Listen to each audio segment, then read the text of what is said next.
조갑제 TV 시청자 여러분 안녕하십니까. 오늘은 광복 해방 기준입니다. 광복 72주년 그리고 건국 69주년이 되는 날이었습니다. 문재인 대통령이 경축사를 8.15 경축사를 했습니다. 그 경축사에서는 오늘이 대한민국의 생일이다, 즉 오늘이 건국기념일이라는 말을 하지 않았습니다. 또다시 대한민국은 생일이 없는 나라가 되었습니다. 이렇게 근사한 나라를 만들었는데 건국기념일이 없는 나라가 되었습니다. 오늘 문재인 대통령의 경축사에서는 몇 개가 빠졌습니다. 건국기념일이라는 말을 명확하게 하지 않았습니다. 그리고 지난 70여 년 동안 대한민국을 발전시킨 특히 이승만 대통령, 건국의 지도자 이승만 대통령에 대한 감사 표시가 없었습니다.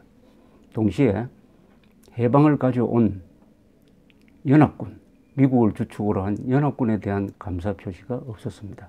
동시에 한국의 대한민국 건국, 국민국가로서 건국하는데 산파 역할을 했던 유엔에 대한 감사 이야기가 없었습니다.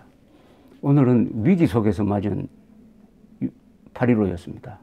그러면 이 위기를 헤쳐나갈 방도에 대해서 단호한 입장 천명, 특히 북한 정권에 대한 신뢰성 있는 경고가 없었습니다. 그리고 자유라는 말이 한 번도 없었습니다. 자유라는 말입니다. 자유라는 말의 의미가 제대로 전달되지 않았습니다. 평화, 민주라는 말은 많았습니다. 평화, 민주보다 더 상위 개념이 자유입니다. 대한민국은 자유 위에 건국된 나라입니다.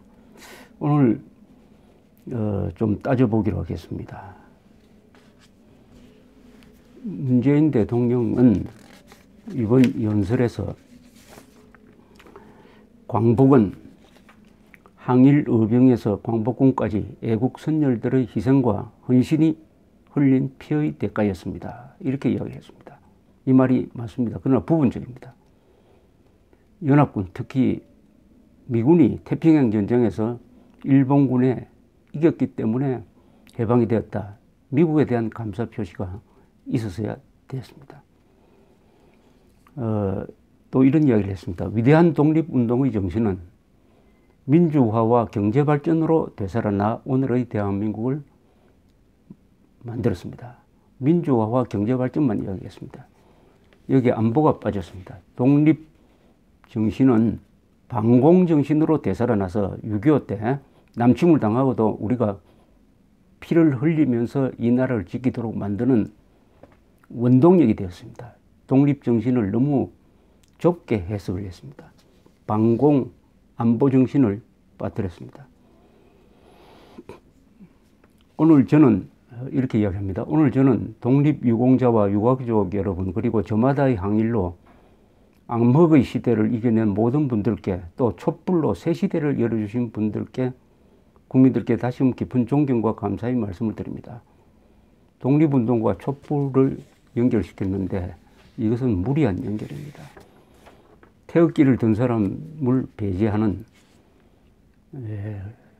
국민 전체의 통합에 방해가 되는 용어입니다. 촛불이란 말은 대통령이 된 다음에는 아주 쓰지 않거나 정확하게 써야 합니다. 일제와 친일의 잔재를 제대로 청산하지 못했고 민족 정기를 바로 세우지 못했습니다. 이 말을 하면은 동시에 친일과 함께 친북을 이야기해야 되죠. 오늘날 민족 정기를 흐트리고 있는 것은 북한의 민족 반역 집단이 있고 거기에 부안해동하는 남한의 종북 세력, 친북 세력 때문입니다. 이게 더 큽니다. 친일보다 친북의 폐해가 민족 정기를 바로 세우는데 더 크다는 말씀을 했어야 되는 것이 아니냐, 물론 기대하기 어렵지만 일제강점기의 강제동원 문제를 제기를 했습니다. 앞으로 남북관계가 풀리면 남북이 공동으로 강제동원 피해 실태 조사를 하는 것도 검토할 것입니다. 남북이 공동으로 자칫하면 이게 남북이 반일 공조를 편다는 말로 그런 전술로 이용될 가능성이 있습니다. 이용될 가능성이 있습니다. 지금은 반일 운동을 할 때가 아닙니다. 북핵을 공동의 적으로 두고 한일 공조를 해야 됩니다. 반북 한일 공조가 있어야 됩니다. 이것도 조심해야 될 부분입니다. 제1동포의 경우 국적을 불문하고 인도주의적 차원에서 고향 방문을 정상화할 것입니다.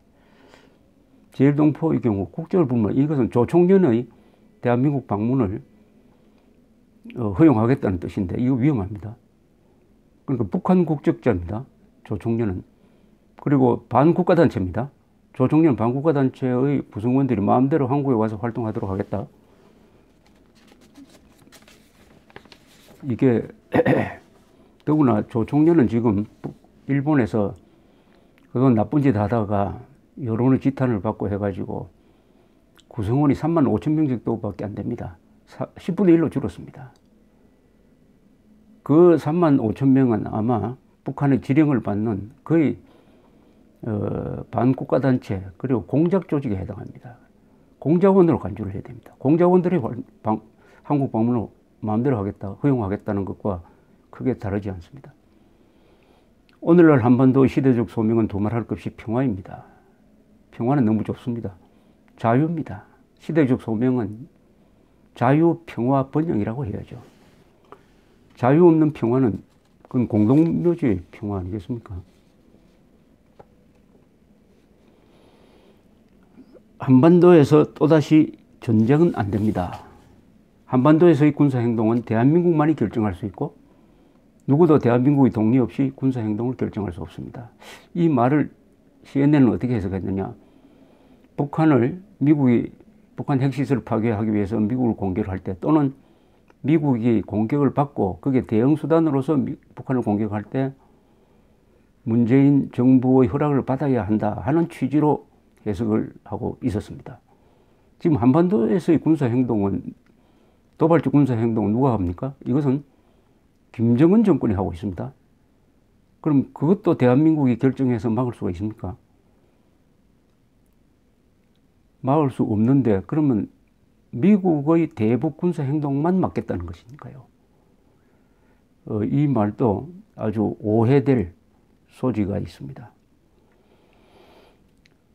또 이렇게 이야기를 했습니다. 북한이 미사일 발사 시험을 유예하거나 핵실험 중단을 천명했던 시기는 예외 없이 남북관계가 좋은 시기였다는 것을 기억해야 합니다.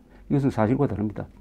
대화의 중요성을 이런 식으로 강조를 하는데 북한이 미사일 발사 시험을 유예하거나 핵실험 중단을 천명했던 시기는 예외 없이 남북관계가 좋은 시기였다는 것을 기억해야 합니다. 그러면 2006년 10월 9일 날 북한이 핵실험을 했을 때는 어느 정권이었습니까? 노무현 정권 시절이었어요. 북한이 1994년의 제네바 협정을 깨고 우라늄 농축에 의한 핵 개발을 개시한 본격화한 시기가 언제였습니까? 김대중 정부 시절이었습니다.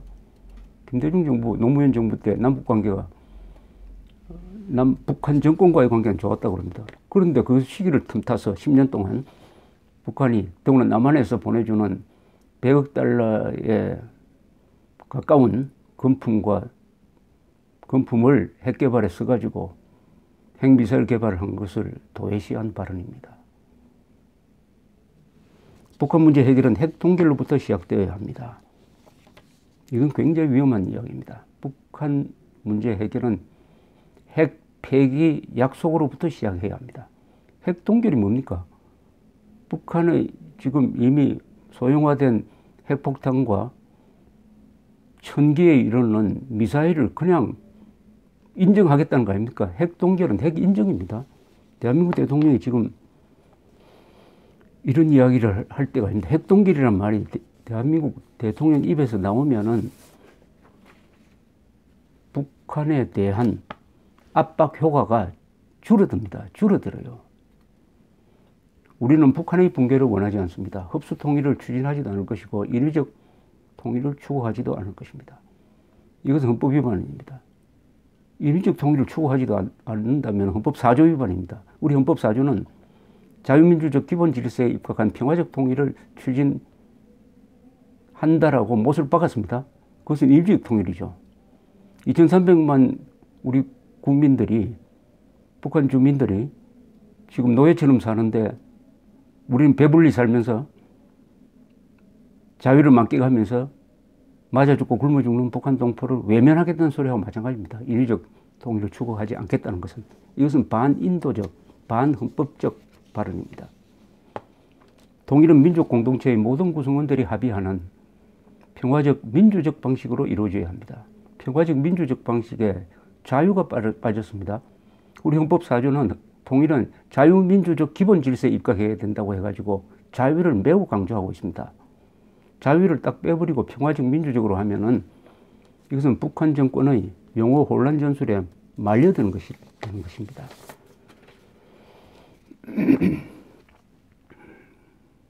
정부는 새로운 한일 관계의 발전을 위해 셔틀 외교를 포함한 다양한 교류를 확대할 것입니다. 과거사와 역사 문제가 한일 관계의 미래지향적인 발전을 지속적으로 발목 잡는 것은 바람직하지 않습니다. 이 부분은 잘한 이야기라고 생각합니다. 당면은 북한과 미사일 위협에 대한 공동 대응을 위해서도 양국 간의 협력을 강화하지 않을 수 없습니다. 이 발언은 잘한 발언입니다. 이번 연설에서 제일 잘한 발언이라고 생각을 합니다. 이대로 실천이 되면요. 그리고 동북아 지역에서 연이어 개최되는 2018년 평창 동계올림픽, 2020년의 도쿄 하계올림픽, 2022년의 베이징 동계올림픽은 한반도와 함께 동북아의 평화와 경제 협력을 촉진할 수 있는 절호의 기회입니다. 이것도 아주 좋은 관점이라고 생각합니다. 2년 차이로 3개의 올림픽이 지금 예정되어 있습니다. 동계올림픽, 하계올림픽, 그리고 또 동계올림픽. 이걸 한중일 관계의 개선, 협력의 틀로서 이용하는 것은 좋은 일이죠. 가장 쟁점이 있는 발언은 이겁니다. 2년 후 2019년은 대한민국 건국과 임시정부 수립 100주년을 맞는 해입니다. 내년 8일로는 정부 수립 70주년이기도 합니다. 이게 뒤죽박죽입니다. 이 역사관이. 2019년이 어떻게 대한민국 건국 100주년이 됩니까? 임시정부 수립은 임시정부 수립이지 이게 건국은 아니잖아요. 건국은 1948년 8월 15일, 1919년은 임시정부 수립입니다. 건국과 임시정부 수립이 혼돈되어 있습니다. 임시정부 수립 기념을, 100주년 기념을 하는 건 좋은데 그것을 왜 건국 100주년이라고 합니까? 그럼 대한민국이 임시정부라는 이야기인데요. 임시정부가 건국이다 이래 됩니다. 그럼 임시정부가 건국이라면 그 뒤에 독립운동은 왜 했느냐? 그럼 독립도 하지 않았는데 어떻게 건국이 되느냐? 이게 뭐 뒤죽박죽입니다. 이것은 1948년 8월 15일 유엔의 지원하에 총선을 통해서 국민 의지를 모아가지고 국회를 만들고 헌법을 만들고 출범시킨 대한민국을 부정하겠다는, 아주 억지 논리로서 부정하겠다는 뜻이 여기 포함되어 있습니다. 대한민국 대통령이 대한민국 건국의 정당성을 부정하면 대한민국 대통령 자격이 있습니까? 그것도 합리적인 이야기도 아니고 학문적으로도 맞지 않고 역사적으로 맞지 않고 사실적으로도 맞지 않는 것입니다. 1948년 8월 15일 대한민국 건국은 상해 임시정부로부터 시작된 독립운동의 정통성과 정당성 위에 설립되었고 유엔의 전폭적인 지원이 있었고 무엇보다도 국민들이 선거를 통해서 국회와 정부를 구성했다는 이 사실이 매우 중요하죠. 그러니까 1948년 8월 15일은 2000년 한국 민족 사상 최초의 민주주의 국가, 국민국가를 만든 것이었습니다. 그것을 깔아뭉개기 위해서 상해 임시정부를 가져와 가지고 건국의 의미를 부정한다니까 할 말이 없습니다. 절대로 대통령이 해서는 안 될 이야기였습니다. 그렇다고 이 연설을 대한민국 대통령이 해서는 안 될 연설이라고 못을 박자니 참 부끄럽기도 하고요. 그리고 그 안에 뭐 몇 마디 좋은 말도 있고 또 하나 덧붙인다면은 북미라는 표현을 썼어요. 문재인 대통령이. 북미라는 것은 북한 정권이 우리의 동맹국인 미국보다 더 앞서 있다. 더 좋은 체제다. 더 우대를 해야 된다는 뜻이 포함되어 있습니다. 이게 사실입니까? 북한 정권은 반국가 단체, 불법 단체입니다. 우리 영토의 반을 강점하고 있는 미국은 우리를 도와서 그 북한 반국가 단체의 침략으로부터 우리를 지켜낸, 그런데 어떻게 북미라고 표현을 쓸 수가 있습니까? 미북이라고 해야죠. 미북. 저는 이번 8.15 연설이 국민 통합적인, 국민들을 안심시키는 연설이 될 것이라고 기대를 했습니다만 지금 말씀드린 것과 같은 이런 연설이 되었습니다. 그러나 여기에 문재인 대통령의 취임 전의 생각과는 다소 달라진 부분도 있습니다. 저는 달라진 부분이 앞으로 더 좋아지는 방향으로 더 크게 달라지기를 기대합니다. 감사합니다.